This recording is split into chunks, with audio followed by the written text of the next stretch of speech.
किस युग में अभी जी रहे हैं? कलयुग में। इसके पहले था द्वापर, उसके पहले था त्रेता और उसके पहले था सतयुग। कुल मिला के 4 युगों की जो चर्चा आती है तो हम चौथे युग यानी कि कलयुग में अभी हमारा जीवन चल रहा है।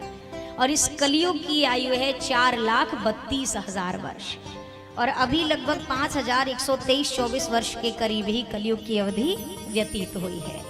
और जो दशा जो समय इस समय चल रहा है, व्यक्ति इतना ही देख के हाय तौबा करता है, अरे बाप रे घोर कलयुग आ गया। ये घोर नहीं है, ये शुरुआत है, अभी घोर आने में बहुत टाइम है। हम और आप इस कली काल में इस ग्रंथ की चर्चा का लाभ ले रहे हैं। मैं ये चर्चा कलयुग के विषय में क्यों उठा रही हूँ?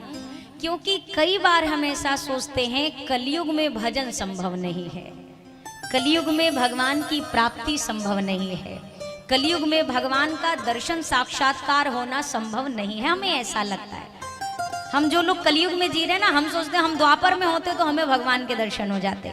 कोई कहता हम त्रेता में होते ना तो हम पक्का भगवान को पा जाते। कोई कहता हम सतयुग में होते तो हम भगवान को पा जाते। तो मेरा एक प्रश्न है, गोस्वामी श्री तुलसीदास जी हमारे कली पावनावतार गोस्वामी जी ये किस युग में जन्म लेकर आए? राम कथा इसके पहले भी हुई है यहाँ पर? अरे खोपड़ी तो हिलाई है, राम कथा भई है इसके पहले कि ये पहली बार है? अच्छा हुई है ना, साल 2 साल 3 साल 4 साल कभी हुई होगी। ऐसा तो नहीं है कि आप पूरा ये सन्हा जितने भी क्षेत्रवासी गण पहली बार राम कथा सुन रहे हैं। कहीं सुनी होगी, आपके अपने ग्राम में सुनी होगी या किसी और स्थान पर कभी कथा हुई होगी, वहाँ सुनी होगी। कुछ लोग अपने घर में ग्रंथ का पाठ करते होंगे, कुछ लोग मोबाइल से कथा सुनते होंगे, कथा तो सुनी होगी।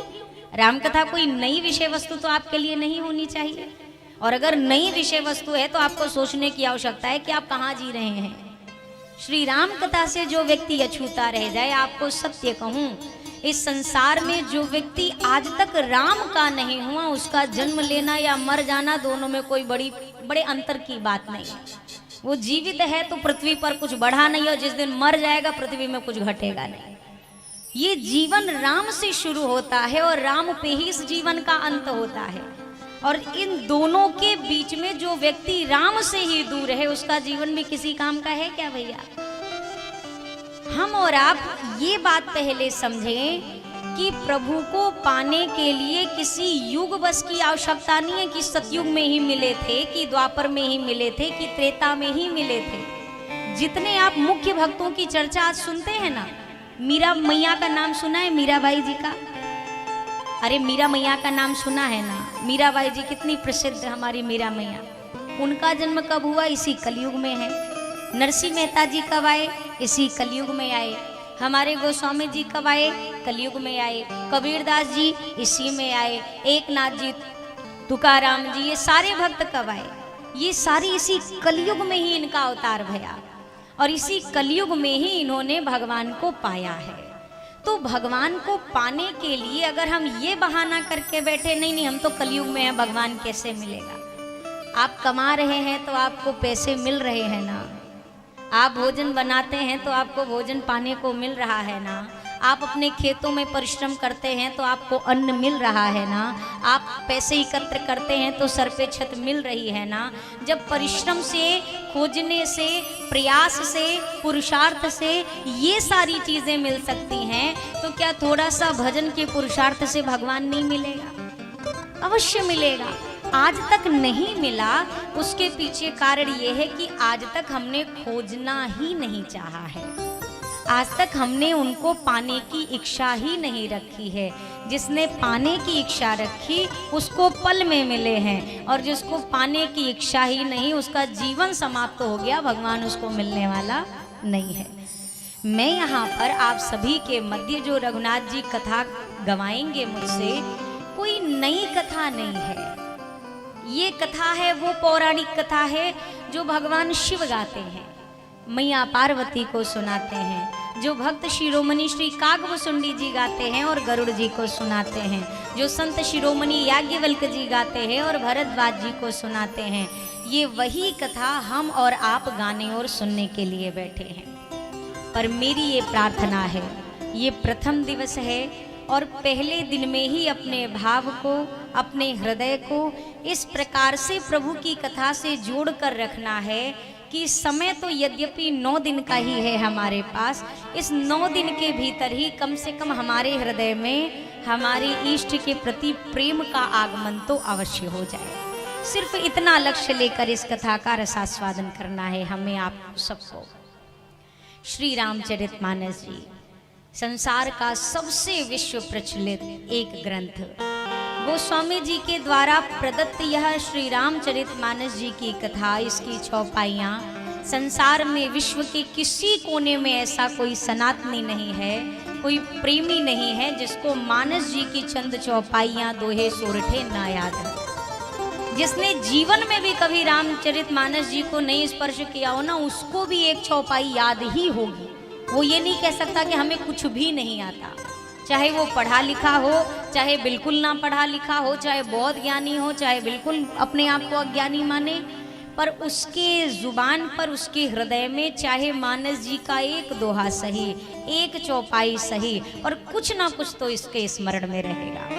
अगर मैं यहीं पर आपसे पूछूं, आप लोगों को मानस जी की चौपाई याद है क्या?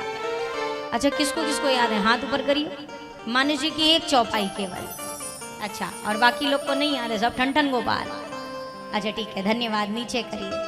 अब हम आपसे एक निवेदन करें, आपको लग रहा है आपको नहीं याद है, आपको याद है, जब हम गाएंगे ना तो आप भी हमारे साथ गाएंगे। मंगल भवन अमंगल हारे, द्रवं सुदशरथ अजिर बिहारी।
अमंगल हारे, द्रवं सुदशरथ अजिर बिहारी। ईमानदारी से बताइयो, ये चौपाई किसको किसको याद थी? हाँ, हमने कहा ईमानदारी से हाथ ऊपर करिए। लगभग सबको याद थी कि नहीं याद? सबको याद थी। अच्छा, कभी ग्रंथ उठा के नहीं देखा तब भी याद थी? कैसे याद हो गई? इस संसार में मैंने अभी थोड़ी देर पहले कहा ना कि कोई भी ऐसा नहीं है जिसके चित्त में, जिसकी जिह्वा पर मानस जी की कोई एक चौपाई बिना विराजमान हो। चौपाई भी याद है, दोहे भी याद हैं, सोरठे भी याद हैं, पर ये नहीं याद है कि हमको ये याद है। अगर हम आपसे पूछें, अब अच्छा मैंने आपसे भी चौपाई की चर्चा की, अब अगर मैं पूछूं आप में से मानस जी का एक एक दोहा किसको याद है, तो अब जितने लोगों ने पहले हाथ उठाया उतने ही फिर उठाएंगे, क्योंकि वो पठन पाठन करते होंगे। और बाकी सब ना दोहा तो बिल्कुल याद नहीं, चौपाई तो खैर सुने थे, दोहा नहीं याद है। अच्छा, श्री गुरु चरण सरोज रज, निज मन मुकुर सुधार, बरनौ रघुवर विमल जस,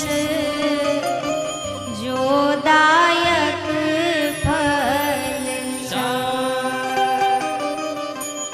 कभी सुना है? अब बोलिए, पढ़ा है? कहाँ पढ़ा है? मानस जी में पढ़ा है। और बाकी जिन्होंने बोला वो कही तो हनुमान चालीसा जी का है जहां तक। तो अब क्या होगा, या तो दीदी गड़बड़ या तो हम गड़बड़। अब आप समझिएगा, ना आप गलत हैं ना मैं गलत हूँ। ये जो दोहा है ये श्री रामचरित मानस जी में पहले लिखा गया और बाद में यही दोहा गोस्वामी जी ने श्री हनुमान चालीसा में लिखा। अयोध्या कांड के आरंभ में गोस्वामी जी ने इस दोहे को स्थापित किया और वहाँ हनुमान चालीसा जी में भी यही दोहा विराजमान है। अच्छा, आपको याद था कि नहीं याद था? याद था ना? दोहा भी याद है आपको, चौपाई भी याद है आपको। अब इसके बाद क्या चीज़ें बचा है? छंद। अब मैं पूछूं कि भैया छंद किसको याद है, तो कहेंगे ना ना ना ये तो बिल्कुल याद नहीं, और तो सब ठीक है पर ये ना ना ये कभी हमने पढ़ा ही नहीं। ठीक है, चलिए ये भी करके देख लेते हैं। ओ भय प्रगट कृपाला दीन दयाला कौशल्या हितकारी हर्षित में तारी मुनि मनहारी अद्भुत रूप विचारी लोचन अभिरामा तन घन श्यामा निज आयुध भुज चारी भूषण वनमाला नयन विशाला शोभा सिंधु करारी। कभी सुना है? ये भी आपको स्मरण में है और ये भी मानस जी का ही है, लेकिन हम इन चीजों से अब तक अनजान हैं। क्यों? हम कहते नहीं नहीं हमको याद नहीं है। आपको इसलिए लगता है कि आपको कुछ भी स्मरण नहीं है क्योंकि आपने अपने घर में रखे हुए ग्रंथ को कभी उठाकर देखने का प्रयास ही नहीं किया। अच्छा, श्री रामचरित मानस जी का ये ग्रंथ किसके किसके घर पे? हाथ पर करिए, किसके किसके घर में ये ग्रंथ है? अच्छा, जिसके घर पे है धन्यवाद, बहुत कृपा।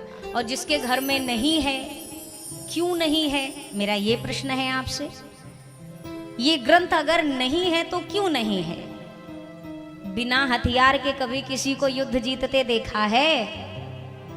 ये हथियार है। आज कोई भी ऐरा गहरा आता है और हमारे धर्म पे, हमारे मुंह पे 4 सवाल फेंक के चला जाता है और हम मूक बधिर होके देखते हैं। क्यों? हमको पता ही नहीं है।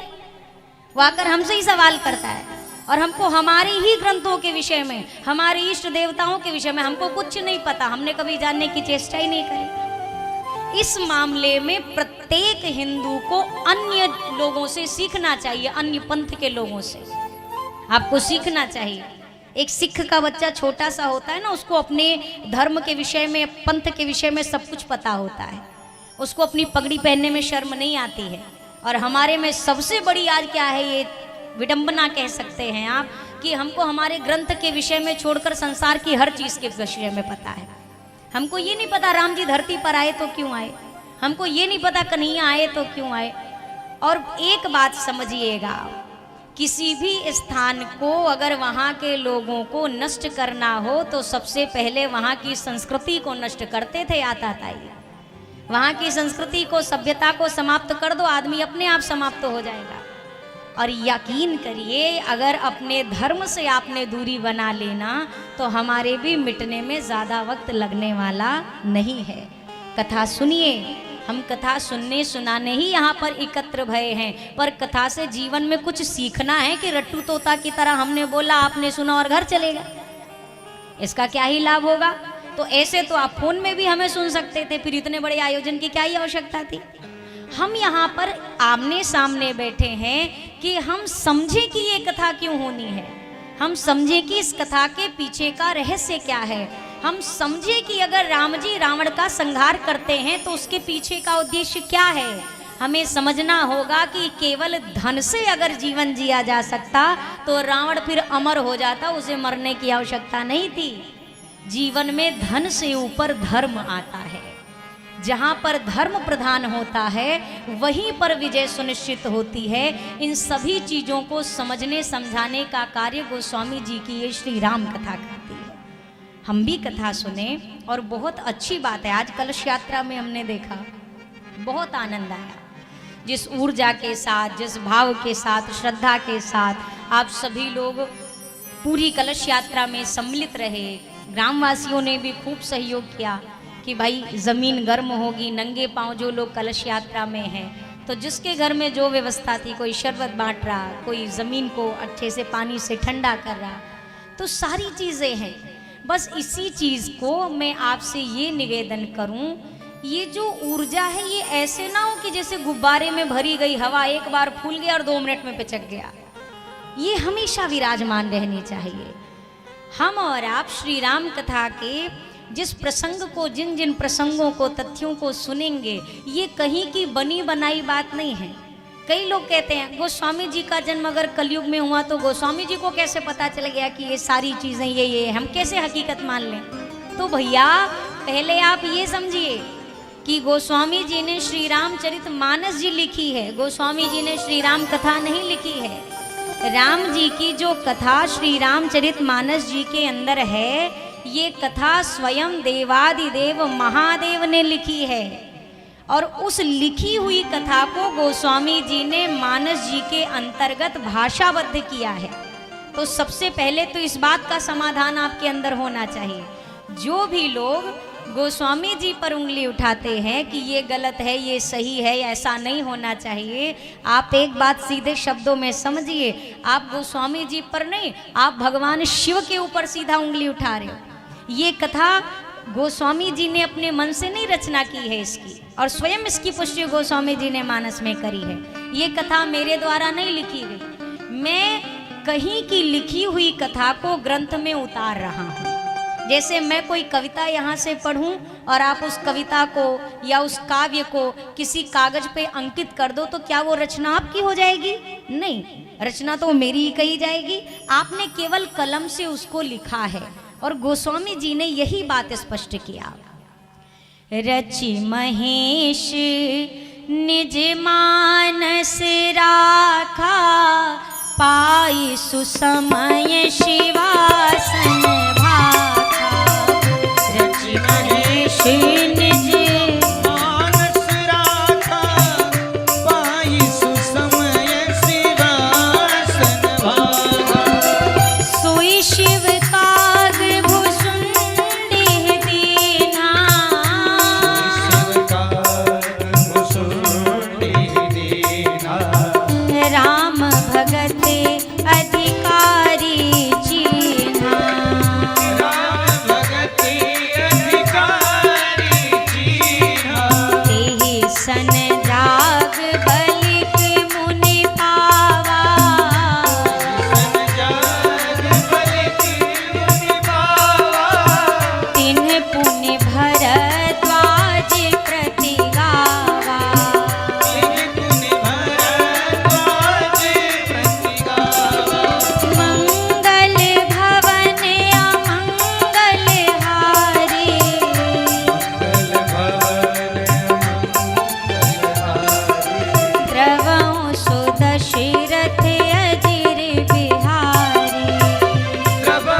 रचि महेश निज मानस राखा, पाई सुसमय शिवासन भाखा।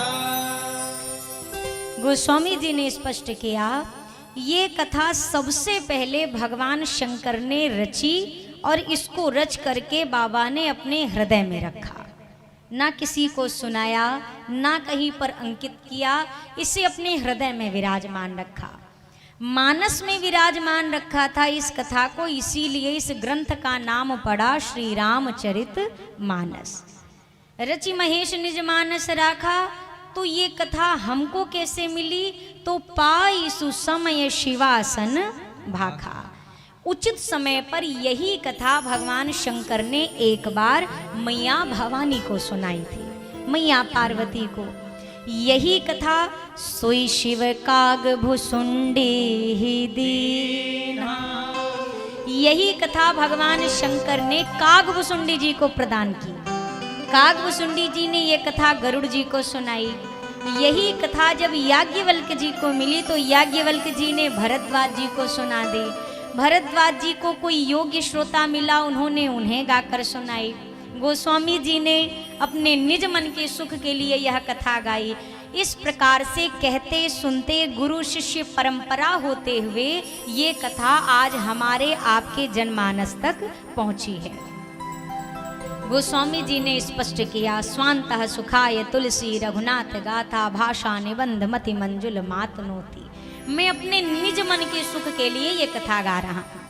कितना भी बड़ा आयोजन करा लीजिए भैया, लेकिन अगर स्वयं के मन में शांति नहीं है तो फिर किसी भी कार्य का कोई अर्थ निकलने वाला नहीं है।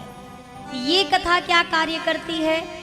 रामचरित मानस एहि नामा सुनत श्रवण पाई विश्राम।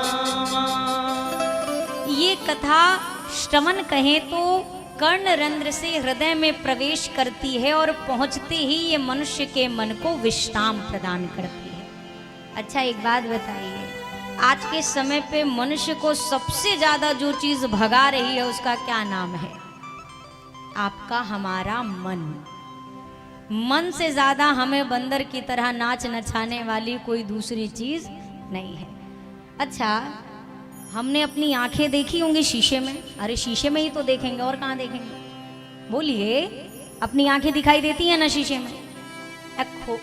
खोपड़ी हिलाइए कम से कम। हाँ, हमने देखा है, नहीं देखा है। अपने हाथ दिखाई देते हैं, सामने से भी दिखते हैं, पाँव दिखाई देते हैं। शीशे में देख लो तो पूरा शरीर अपना दिखाई देता है। आज तक कभी आपने मन को देखा? कैसा है? गोरा है, काला है, सांवला है, लंबा है, छोटा है, कैसा है? पता नहीं है, ना कभी देखा ना कभी सुना। लेकिन जो व्यक्ति देखो, कोई व्यक्ति ये नहीं कहता आज हमारा तन नहीं लग रहा है। व्यक्ति क्या कहता? आज हमारा मन नहीं लग रहा है, उसे भोजन नहीं करना है। तो ये कोई कभी सुना आपने कहते हुए आज हमारा तन नहीं है भोजन करने का? व्यक्ति क्या कहता है? आज हमारा मन नहीं है भोजन का। किसी को चाय की तलब हुई तो ये नहीं कहता है आज हमारा तन कह रहा है कि अब चाय पीनी है। नहीं, अब हमारा मन कह रहा है कि हमें चाय पीनी है। ये मन के चक्कर में हम पड़े हुए हैं, लेकिन मन सब कुछ पाने के बाद भी शांति से नहीं बैठता। ये जो मन व्यक्ति को कभी दौड़ाता रहता है, 8-8 घंटे का चक्कर कटवाता है। किस लिए? अरे कम से कम 2 मंजिल का मकान तो बनवा लो, 2 मंजिल तो कर लो, एक से क्या होगा, 2 बेटे हैं। मन ने कह कह के खूब हाथी घोड़े की तरह दौड़ाया, 2 मंजिल तैयार। अब आपने सोचा कि अब मन शांति से बैठेगा, 2 मंजिल तो हो गए। तब तक मन की नई ख्वाहिश की पेशकश आ गई, अरे 2 से क्या होगा, तीसरा अपने लिए भी बनवा ले। क्या पता बेटा वो पूछे कि ना पूछे। अब ये तीसरे पे आपको दौड़ाना शुरू करेगा। ये तैयार होगा तब तक इसकी चौथी ख्वाहिश हाजिर है। ये मन कभी विश्राम लेने देने वाला नहीं है, पर इस मन को भी विश्राम मिलता है कब? सुनत श्रवण। श्री राम कथा को सुनने मात्र से विश्राम का अनुभव होता है। अब कोई व्यक्ति कहे नहीं नहीं हमने कई बार कथा सुनी, हमको लेकिन विश्राम नहीं मिला, इसका मतलब आपने कथा सुनी ही नहीं है। कथा में बैठ जाना भर कथा सुनना थोड़ी ना होता। अभी देखते जाइए भीड़ कैसे बढ़ेगी। यहाँ तो मुख्य आकर्षक केंद्र भी तो खूब सारे हैं, अब देखते रहिएगा। कथा की भीड़ देखकर कभी अंदाजा मत लगाइएगा कि सब कथा प्रेमी है। ना ना, यहाँ झूला प्रेमी भी आएंगे, यहाँ भोग प्रेमी भी आएंगे, यहाँ सब तरह के प्रेमी आएंगे। लेकिन कथा में आने के बाद व्यक्ति को फिर ये नहीं, जो कथा में रस लेने के लिए आएगा फिर आजू बाजू क्या चल रहा है उसको उससे मतलब नहीं है। और एक बार ये जन्म मिला है भैया, हम सब अच्छे से जानते हैं कि 84 लाख योनियां भटकता है ना मनुष्य। 83,99,999 जब वो भटक लेता है तो एक बार उसे मनुष्य की देह ये मिलती है, एक बार। अब सोचिए, इतने जन्म बर्बाद करने के बाद एक बार मनुष्य बने और इस जन्म को भी अगर व्यर्थ गंवा दिया तो हमसे बड़ा मूर्ख आदमी कौन होगा? एक बार ये मौका मिला, अब तक जो गया सो चला गया, लेकिन जो बचा है इसे खराब करने की अब आवश्यकता नहीं है। जिंदगानी के कौनो ठिकाना नहीं, जिंदगानी के ये जो मिली है काया, ये भी कितने दिन के लिए मिली है इसका कोई भरोसा नहीं है, कोई पता नहीं है। हम 80 जाएंगे, हम 70 जाएंगे, हम 50 तक रहेंगे, हम 30 पे चले जाएंगे, किसी के पास कोई इसकी गारंटी वारंटी कुछ नहीं है। तो जो मिला है, जो अभी वर्तमान में, बस वही है। अच्छा, जो बीत गया उसमें आप कुछ कर सकते हैं क्या? हाँ कि ना? कुछ कर सकते हैं जो बीत गया उसमें? जो वर्तमान है उसमें आप कुछ कर सकते हैं क्या? आपके हाथ में है वर्तमान में, बताइए क्या आपके हाथ में? ना पिछला हाथ में था ना अगला हाथ में है, जो अभी जी रहे हैं बस यही आपका है। हो जिंदगानी के कौनो ठिकाना नहीं, जिंदगानी के, जिंदगानी के कौनो ठिकाना नहीं, जिंदगानी के कौनो ठिकाना नहीं, जिंदगानी के,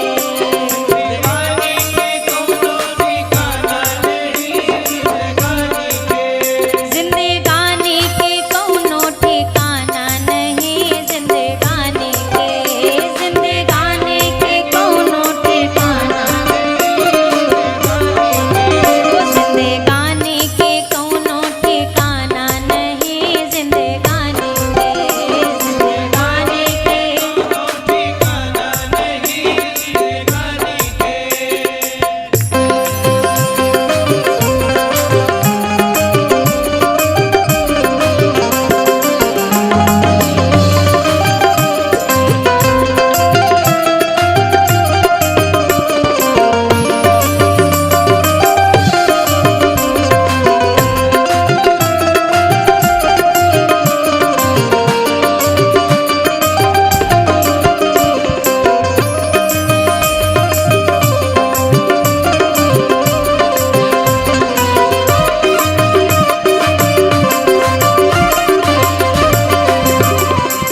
देखत देखत उमरियाई बीतले, देखत देखत उमरियाई बीतले, देखत देखत उमरियाई बीतले, देखत उमरियाई बीतले, श्वासा के सारी गगरियाई रीतले, श्वासा के सारी गगरियाई रीतले, श्वासा के सारी गगरियाई रीतले।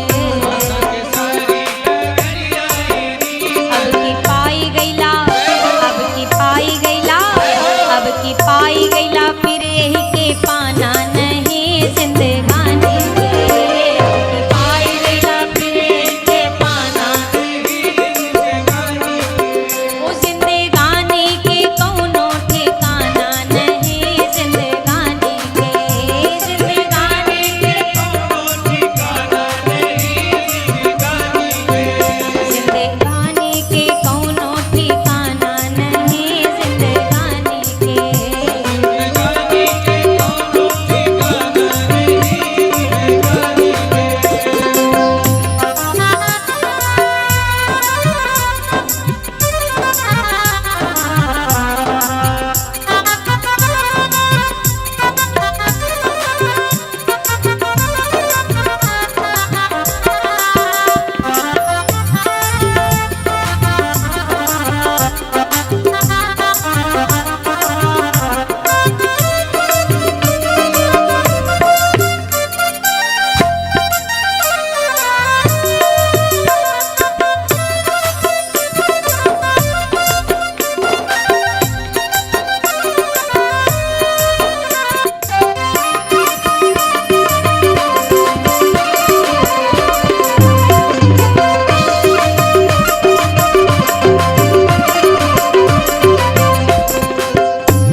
पिंजरा में प्राण के चिरैया,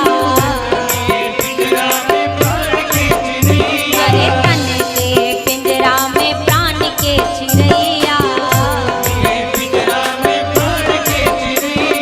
बोले एक कर कीमत समझला तो भैया, बोले कर कीमत समझला तू भैया, अरे बोले कर कीमत समझला तो भैया। कर कीमत समझला तू भैया, बाद में अरे बाद में फिर पछताना नहीं जिंदगानी के, बाद में फिर पछताना नहीं ओ जिंदगानी के कौनो ठिकाना नहीं जिंदगानी के, जिंदगानी के कौनो ठिकाना नहीं जिंदगानी के। जिंदगानी के कौनो ठिकाना नहीं जिंदगानी के।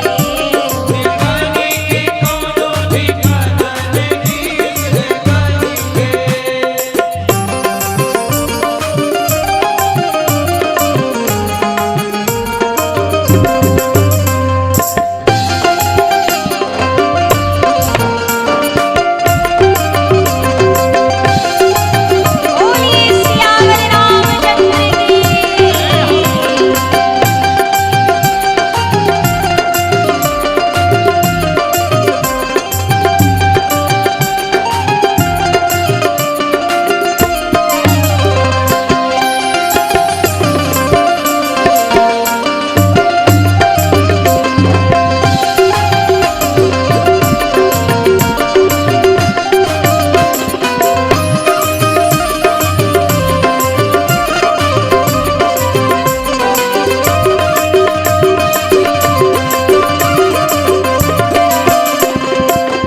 मानो तने बड़े भाग से पैला, तने बड़े भाग से पहला, मानव तने बड़े भाग से पैला, तने बड़े भाग से पहला, व्यर्थ गवैला घर ना घाट के भैला, व्यर्थ गवैला घर ना, घाट के भैला, अरे व्यर्थ गवैला घर ना घाट के भैला।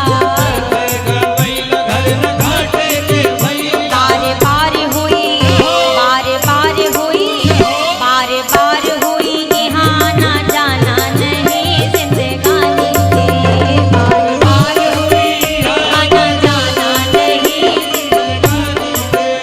जिंदगानी के कौनो ठिकाना नहीं जिंदगानी के, कौनो ठिकाना नहीं जिंदगानी के। जिंदगानी के कौनो ठिकाना नहीं जिंदगानी के। कौनो ठिकाना नहीं जिंदगानी के। सभी लोग हाथ ऊपर, सभी। हाँ, अब ताली के साथ गई ओ जिंदगानी के कौनो ठिकाना नहीं जिंदगानी के, बार बार हुई हाँ ना जाना नहीं जिंदगानी के, ओ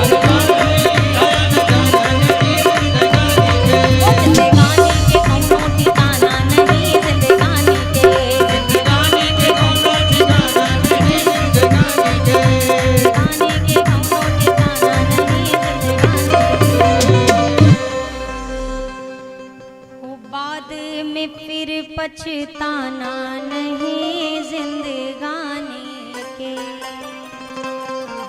अच्छा, ये बात जानते सब हैं, हर आदमी कहता भैया जिंदगी का कोई भरोसा। कहने वाला सामने वाले को तो समझा रहा है कि जिंदगी का कोई भरोसा नहीं, पर खुद ही नहीं समझ रहा है कि जिंदगी का कोई भरोसा नहीं है। हम जिसको कह रहे हैं, कहने से पहले हमको खुद को वो चीज माननी होगी कि किसी के भी जीवन का यहाँ कोई भरोसा नहीं है। हम इस संसार में आए, कबीरदास जी कहते हैं ना कि कबीरा जब हम पैदा हुए तो जग हंसे हम रोए। हम जब जन्म लेकर आए तो हम रो रहे थे, तब दुनिया हंस रही थी। लेकिन अंत समय में ऐसी करनी करके चलो कि हम तो हंसते हुए जाएं पर दुनिया हमारे लिए रोए। रोने से तात्पर्य समझिएगा, ये कोई मोह का रोना नहीं। आपके सत्कर्म इतने अच्छे हों, आपके शुभ कार्य इतने अच्छे हों कि व्यक्ति आपके स्मरण मात्र से उसके नेत्र भीग जाएं। जीवन में कर्म की ही कमाई है। जीवन सबको मिला है, सबके पास जीवन है, लेकिन यहाँ पर हम आए हैं तो हम कर्म कैसे कर रहे हैं?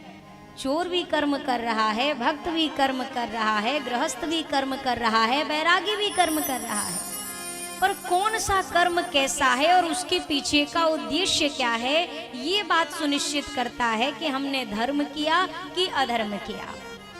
धर्म की आड़ लेकर अगर अधर्म करें, फिर सोचे नहीं नहीं हम तो धर्म का काम कर रहे हैं, तो इसकी गिनती भी धर्म में होने वाली नहीं है।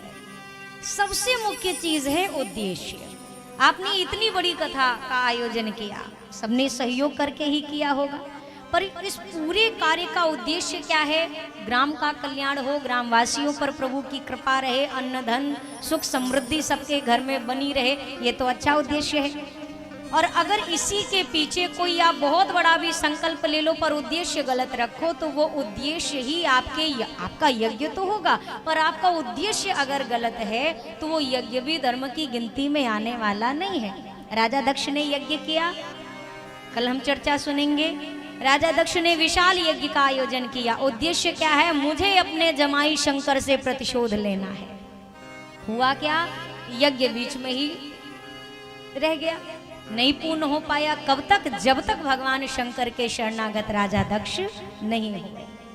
मंदिर हम जाते हैं, अच्छा मंदिर जाना सत्कर्म है कि नहीं है? हाँ कि ना? जोर से बोलिए। आज हमें आपके चेहरे कम दिख रहे हैं, अगर रात की कथा होगी तो हम लाइट बढ़वाएंगे, क्योंकि हमें सबके मनोभाव दिखने चाहिए, कौन सो रहा है और कौन सुन रहा है। मंदिर जाना धर्म का कार्य है कि नहीं है? जोर से बोलिए। है ना? आप लोग के हिसाब से धर्म ही है ना? मंदिर जाना सत्कर्म है। अच्छा, मंदिर तो चले गए। कई बार आप सुनते रहते होंगे, जब सावन हो या कोई भी हो, मंदिर में भीड़ होती है तो एक अनाउंसमेंट चलती रहती है, सभी भक्त अपने सामान की सुरक्षा स्वयं करें। इसका मतलब वहां पर सामान को खतरा है। चेन काटने वाला भी मंदिर जाता है कि नहीं जाता है? जोर से बोलिएगा। चोर मंदिर जा रहा है, अच्छा हम अपनी मनौती लेके जा रहे हैं, वो अपनी मनौती लेके जा रहा है, चोर भी मंदिर जा रहा है, तो क्या चोर जब किसी की चेन काटेगा आप उसको सत्कर्म कहेंगे? मंदिर गया है वो? नहीं। क्यों? उसका उद्देश्य गलत है। उसका उद्देश्य मंदिर जाकर प्रभु दर्शन करना नहीं है, कोई पुण्य करना नहीं है, उसका उद्देश्य ही गलत है। उसका उद्देश्य है किसी और की हानि करना। तो मंदिर तो गया पर उद्देश्य गलत था, तो अब ये सत्कर्म की गिनती में नहीं आएगा कि मंदिर चला गया तो पुण्य हो जाएगा।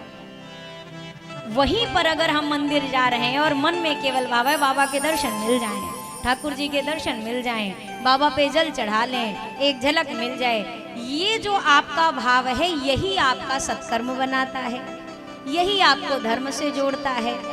कोई भी कार्य उद्देश्य सही रखना चाहिए, और आपका उद्देश्य सही है तो यकीन करिए आप घर में बैठकर भी धर्म कर सकते हैं। और अगर उद्देश्य गलत है तो 4 धाम करने के बाद भी आप धर्म कर रहे हैं, इस बात की कोई गारंटी नहीं है। आपके पीछे का मनोभाव सही होना चाहिए। बिल्कुल। गोस्वामी जी कहते हैं, भैया ये जो कथा है, मैं किस कथा का शुभारंभ कर रहा हूँ? विमल कथा कर कीन आरंभा, विमल कथा कर कीन आरंभा, सुनत न शाही काम मद दंगा, सुनत न शाही काम मद दंगा, आवत ही सरयति कठिनाई,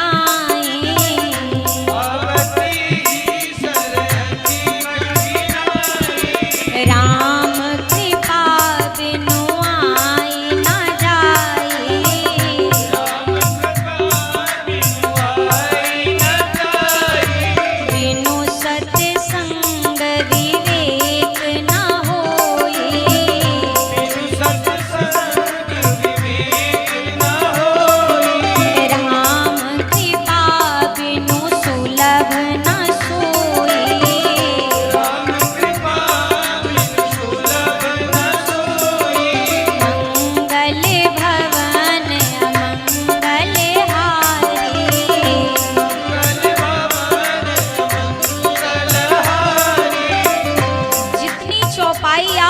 सकें मेरे साथ उतनी चौपाई को गाने का प्रयास अवश्य करा करिए, अवश्य करिए। गोस्वामी जी के द्वारा लिखी गई ये एक एक चौपाइयाँ वेद मंत्र के समान है। वेद पढ़ने के हम सब तो अधिकारी पठन पाठन के नहीं, उसके लिए तो एक योग्यता चाहिए। लेकिन अगर हम चौपाइयों का भी नित्य पाठ करते हैं तो हमें वेदों के पाठ के बराबर हमें उसका लाभ मिलता है, पुण्य मिलता है। तो जितना समझ में आए गाते अवश्य जाया करिए। मंगल भवन मंगल हारी, मंगल भवन मंगल हारी, प्रभु सुदशीरथ अजिर बिहारी, प्रभु सुदशीरथ अजिर बिहारी, राम कथा सुंदर करतारी, राम कथा सुंदर करतारी, संशय विहंग उड़ावन हारी, संशय विहंग उड़ावन हारी, बुध विश्राम सकल जन रंजनी, विश्राम सकल जन रंजनी, राम कथा कलि कलुष विभंजनी, राम कथा कलि कलुष विभंजनी, राम कथा कलि कलुष विभंजनी। विमल कथा कर कीन आरंभा, सुनत न शाही काम। काम मद दंभा। गोस्वामी जी कहते हैं मैं कौन सी कथा का आरंभ कर रहा हूँ, तो विमल कथा। विमल शब्द सुना होगा आपने, शायद नाम भी हो आपके जान पहचान में किसी का। विमल का मतलब क्या? जिसमें कोई मल ना हो, कोई विकार ना हो, समस्त विकारों से रहित जो कथा है वो कौन सी कथा है। अब कैसे पता चले कि कौन सी कथा विमल कही जाएगी और कौन सी कथा है जो विमल युक्त कही जाएगी? समझिए, जिस कथा को सुनने मात्र से आपके हृदय को शांति मिले और साथ ही साथ सुनत न शाही काम मद दम, आपके हमारे भीतर के काम का, मद कहें तो अभिमान का, दंभ कहें तो दिखावा करने का जो एक स्वभाव बन जाता है, इसका हमारे भीतर का काम मद दंभ, जिस कथा को सुनने मात्र से जिसका नाश हो जाए, समझिए वो कथा कौन सी है? वो विमल कथा है। और ये विमल चरित्र भगवान के सिवा दूसरे किसी इंसान का होने वाला नहीं है। हम आप इतने सारे लोग बैठे हैं, अच्छा रघुनाथ जी की कथा एक ही है कि नहीं है? सारे लोगों के बीच एक राम कथा हो रही है कि सबके लिए अलग अलग राम कथा हो रही है? अरे पूछ रहे हैं, एक ही कथा है ना। राम जी का चरित्र एक है, लोग सुनने वाले अनेक हैं। पर हम जितने लोग बैठे, अगर हम अपनी अपनी कथा गाना शुरू करें तो कितनी कथाएं तैयार होंगी। आपके सनहा टोला गांव में ही 2-3 लाख कथा तो निकली जाएगी एक एक आदमी की। अब बनाना शुरू करें, बच्चे से लेके दादा से लेके परदादा तक तो नहीं बन जाएगी। अच्छा मैं कहूँ 30,000 भी अगर आपके पूरे ग्राम को मिलाकर तैयार हो गई कथा, उस 30,000 कथा में से कोई एक कथा भी ऐसी है जो हमारे भीतर शांति पहुंचा सके, जो हमें सुख दे सके। मान लीजिए आपका कोई बहुत खास मित्र है, वो कोई बहुत खास रिश्तेदार है, उसकी कथा अगर तैयार की जाए और आपको 9 दिवसीय पारायण सुनाया जाए तो आपको शांति मिलेगी क्या? आपको सुख मिलेगा क्या? आपके भीतर का काम मद दंभ ये नष्ट हो जाएंगे क्या? संभव है? अच्छा अड़ोसी पड़ोसी की छोड़ दो, अपने जीवन की कथा ही सोचो कि मेरे जीवन की अगर कथा सुनाई जाए और मुझे ही सुनाई जाए तो क्या इस कथा को सुनकर मुझे जीवन में कुछ मिलेगा? अपनी कथा गाते गाते जीवन हमारा पार हो गया, आज तक कुछ मिला नहीं है। खुद तो गाते चले आ रहे हैं और अगर किसी को सुनाना शुरू कर दें अपने जीवन की कथा, बाहर वाले की छोड़ दो, घर वाले 4 दिन बाद सुनना बंद कर देंगे। कितनी बार सुने, कितना सुने? नहीं, कभी कभी होता है ना कि बाबूजी लोग बिठाते हैं बच्चों को और कहेंगे तुमको इतना मिल रहा है, तुमको क्या पता हम कैसे कैसे जीवन जिए, तुमको क्या पता, तुमको तो सुख मिल रहा है। हम बोरी में बैठ के पढ़ाई किए, हम टाट पट्टी पे बैठ के पढ़ाई किए, हम नदी पार करके स्कूल जाते थे। बाबूजी लोग बताते हैं ना, कभी कभी बच्चा कितनी बार सुनता है। पहली बार सुन लेगा, 2 बार सुन लेगा, और तीसरी बार जहां बाबूजी टाट पट्टी की कथा लेके बैठे, बच्चा कहेगा तू टाट पट्टी में पढ़े तो हमार का दोष है, हम क्या करें? वो आपका भाग्य था कि आपको वो चीजें मिली, ये हमार भाग्य, हम मोटरसाइकिल से स्कूल जा रहे हैं, इसमें मेरा कोई दोष नहीं। जब हमारे आपके जीवन की कथा हमारे अपने लोग सुनने को तैयार नहीं है तो दुनिया को ये कथा क्या शांति प्रदान करेगी? हमारे जीवन की कथा मलयुक्त है, ये विमल नहीं है, इसमें मल है, इसमें विकार है, कहीं क्रोध है, कहीं दंभ है, कहीं पर अभिमान है, और ये सारी चीजें किसी और को सुख प्रदान कर सके असंभव है। पर भगवान का चरित्र कैसा है? ये जो है ये विमल कथा है। जो मनुष्य इस कथा को सुन ले उसके जीवन से काम, मद और दंभ ये नशा जाते हैं। नशाना मतलब क्या? नशाने का मतलब क्या होता है? कभी आपके यहाँ बर्फ गिरा है? ओला कभी गिरा है? कभी ओले को गिरा हुआ अगर आपने देखा हो, ओला गिरे तो बैठ जाइए, जहां पर वो ओले गिरे 5 मिनट के लिए पूरी सड़क आपको सफेद नजर आएगी, पर बैठे बैठे देखते रहिए और देखते देखते वो सफेद सड़क फिर से कब काली हो जाएगी, ओले पिघलकर नष्ट हो जाएगी। उनको नष्ट होने में समय लगने वाला नहीं, अपने आप। उसी प्रकार से कथा सुनने मात्र से हमारे जीवन से काम, मद, दंभ ये नशा जाते हैं, ये समाप्त हो जाते हैं। कुछ यत्न करने की आवश्यकता नहीं है कि बड़े बड़े यत्न करने हैं। मैं आपसे करबद्ध होकर एक निवेदन करूंगी, ये पहला दिन है कथा का। मेरी प्रार्थना है जीवन में केवल एक लक्ष्य बना लीजिए। नहीं माला लेकर बैठ पा रहे हैं, कोई बात नहीं, नहीं रोज मंदिर जा पा रहे हैं, कोई बात नहीं, नहीं रोज पूजा अर्चना कर पा रहे हैं, कोई बात नहीं। एक में सोते जागते उठते बैठते जब याद आएगा मैं अपने मुख से राम राम कहूंगा। केवल नाम जप करने का स्वभाव बना लीजिए। इस जीवा से जो भी आपके इष्ट हैं, दुर्गा मैया है, भवानी है, शंकर जी हैं, गणेश जी हैं, राम जी हैं, कृष्ण हैं, जो आपके इष्ट हैं, यहाँ से हम कोई आपको पाबंदी नहीं कर रहे कि नहीं हम राम भजो तो आप भी राम ही भजो। जो आपके इष्ट हो, जिसके चरणों में आपका प्रेम है, आप नाम जप करने का स्वभाव बना लीजिए। व्यक्ति को उपाय चाहिए, भगवान कैसे कृपा करें, भगवान कैसे मिलेंगे?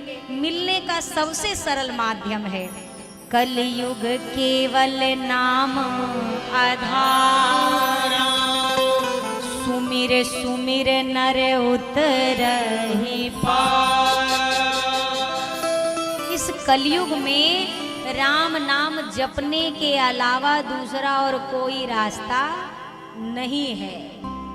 व्यक्ति माने तो भी ना माने तो भी, जो जीवन भर भगवान को मानता है उसकी अंतिम यात्रा में भी बोला जाता है राम नाम